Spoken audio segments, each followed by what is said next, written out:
आज गोटे बढ़िया स्टोरीटे कहबी स्टोरीर ना हो सफलतार सूत्र। जीवन में आग को बढ़ा हेले ये कथा आमको निहाती मन रखा पड़ो जे लोक कौन भावे लोक कौन कहे। अच्छा जदि लोक कौन भावे आमे भावे ताल से माने कौन भावे।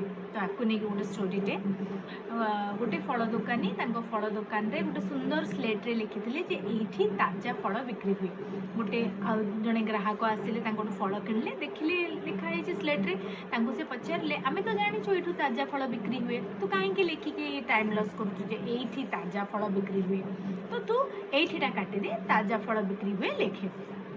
दुकानी तांका कथा शुणिकी से स्लेट्रु एठीटा काटिदेले खाली लिखिले ताजा फल बिक्री हुए।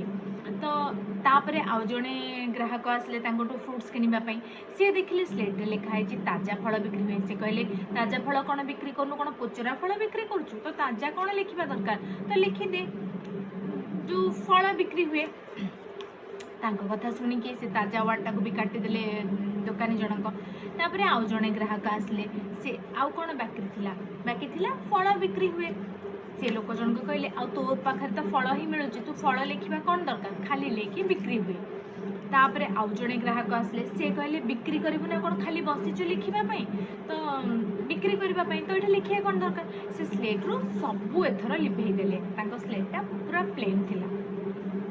तो आउ जड़े ग्राहक आसले सी देखिले फल किणले से देखिले एत सुंदर स्लेट अच्छी खालटारे कहीं रखीच कि लेखालेखी कहीं कर आम कौन जाना जिते लोक सेते ओपिनियन जदि समस्त ओपिनियन आम शुणा देन आम कि कम कर तेणु सब मन रखिथे लोकों कथा शुणे किंतु निज मन जहाँ कह ताहा ही करेंगे।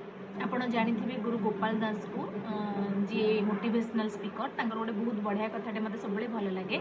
से कहती हारी जाइथिबा लोकर उपदेश शुण जीति जाइथिबा लोकर अभिज्ञता शुण किंतु हाँ निज बुद्धि को व्यवहार कर। भूल तो हम भूल कले ही ठीक हम आ भूल हो डरिकी बोली जदि आम आटेम्प्ट ही करानी देन आम आगू ही बाहरी पारानी मैंने आगू ही जापारानी। तेणु सफलतार सूत्र निज पाखे अच्छे। लोक बहुत कथा कहे यहीटा कले भल होता यहीटा तुम छाड़देल यहाँ खराब कल तुम यहीटा ही भल होता ये सब कथा शुणु माने शुणापी कान भगवान देते शुणा किंतु जोटा निजक भल लगे सेटा ही करूँ आ निज बुद्धि को अप्लाई करूँ देखिए आप निहाती सक्सेस पाइबे। आज ये बाय बाय।